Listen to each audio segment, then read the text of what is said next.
دوستو، ان عورتوں کو ایک سبق حاصل کرنا چاہیے جو اللہ تعالیٰ کی تقدیر اور فیصلوں پر کسی بھی طرح راضی ہونے کو تیار نہیں اور اپنے شوہر کی دوسری شادی میں زبردستی رکاوٹ بنتی ہیں۔ انہیں یہ سوچنا چاہیے کہ جس خدا نے مرد کو 4 شادی کرنے کا اختیار دیا ہے، اسے اس بات کی بھی تو قدرت ہے کہ وہ آپ کے شوہر کو موت دے کر آپ کو شوہر سے اور آپ کے بچوں کو ہمیشہ کے لیے باپ کی نعمت سے محروم کر دے، اور پھر آپ باقی ساری زندگی نکاح سے محروم اسی ودھوا کی حالت میں زندگی گزارنے پر مجبور ہو جائیں، جس حالت سے نہ جانے کتنی عورتیں آج گزر رہی ہیں۔ جیسی محبت اور جس قسم کا تحفظ اپنی بیوی کو شوہر دے سکتا ہے، ویسی محبت اور تحفظ کوئی اور نہیں دے سکتا۔ لہٰذا اللہ تعالیٰ نے آپ کے شوہر کو اگر ایک سے زیادہ نکاح کرنے کا اختیار دیا ہے تو شریعت آپ کو یہ تو نہیں کہتی کہ آپ خود سے اپنے شوہر کو دوسری شادی کے لیے تیار کریں، اور نہیں شریعت آپ کو یہ کہتی ہے کہ شوہر اگر دوسری شادی کرنا چاہے تو آپ کو کوئی تکلیف بھی نہ ہو اور نہ ہی کسی تکلیف کا اظہار کریں۔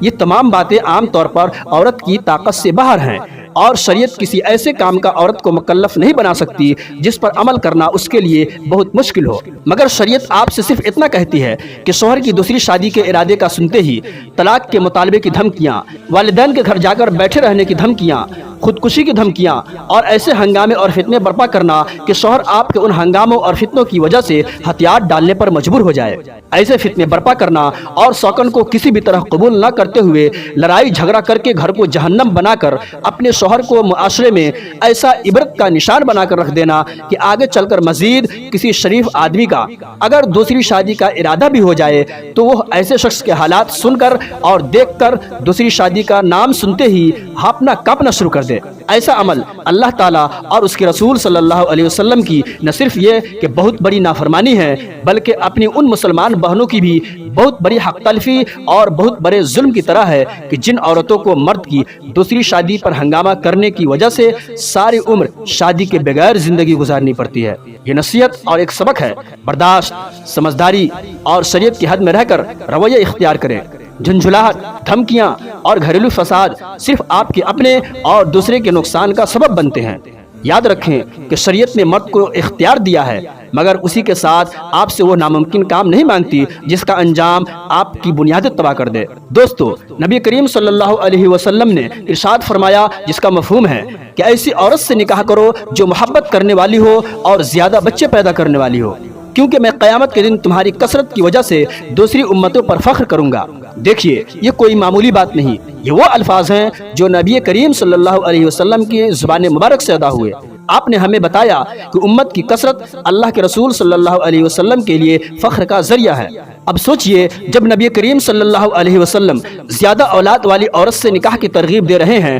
تو گویا ہمیں یہ بھی سمجھا رہے ہیں کہ وہ تمام اسباب اور طریقے اپنانا جن سے اولاد کی تعداد زیادہ ہو، یہ خود ایک نیکی کا کام ہے۔ ایسے اسباب میں سے ایک سبب یہ ہے کہ عورت محبت کرنے والی ہو، کیونکہ محبت بڑھتی ہے تو تعلق مضبوط ہوتا ہے، اور تعلق جب مضبوط ہوتا ہے تو اولاد کی تعداد زیادہ ہوتی رہتی ہے۔ اسی طرح دوسرا سبب یہ ہے کہ مرد ایک سے زیادہ شادیاں کرے۔ جب ایک مرد 2، 3 یا 4 شادیاں کرتا ہے تو لازمی بات ہے کہ اس سے امت محمدیہ میں اضافہ ہوتا ہے، اور یہی وہ بات ہے جس پر رسول اللہ صلی اللہ علیہ وسلم کو فخر ہوگا۔ امام غزالی فرماتے ہیں، حضرت عمر رضی اللہ عنہ زیادہ شادیاں اسی نیت سے کرتے تھے کہ رسول اللہ صلی اللہ علیہ وسلم کی امت میں اضافہ ہو، اور قیامت کے دن اپنی اولاد کے ساتھ حضور صلی اللہ علیہ وسلم کے لیے باعث فخر بن سکے۔ ہم بھی اگر واقعی حضور صلی اللہ علیہ وسلم کے سچے امتی ہیں تو ہمیں بھی چاہیے کہ ہم اس نیکی کے کام میں شریک ہوں، امت کی تعداد بڑھا کر اپنے نبی کی خوشی کا ذریعہ بنے۔ دیکھیے دوستو، نبی کریم صلی اللہ علیہ وسلم نے حسن و جمال یا مال و دولت کو نہیں بلکہ اولاد پیدا کرنے کی صلاحیت کو ترجیح دی۔